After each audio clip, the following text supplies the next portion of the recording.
మనిషి తన చిత్తాన్ని విడిచిపెట్టి ఆయన చిత్త ప్రకారము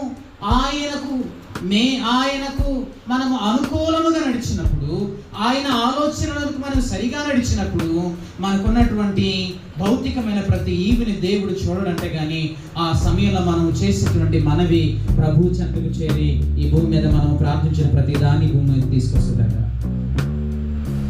అంత మంచి దేవుని వాక్యం. మనకు దైవభక్తి ఉంది లేదని చెప్పడం, అందుకే ఈరోజు మనందరూ ఇక్కడ కూర్చొని ఉన్నారు. దైవభక్తి ఉంది, కానీ అందులో ఏముందంటే చాలా మంది మన చిత్తాన్ని అనుసరించి నడుచడం వలన మన ప్రార్థన, మన మనవి దేవుని చేత ఆలకింపబడటలేదు. దాని వలన ప్రభు ఆలకించకపోతే ఎవరు ఆలకిస్తారు? ప్రభు ఈ భూమి మీద కార్యాలు జరిగించకపోతే ఎవరు చేస్తారు?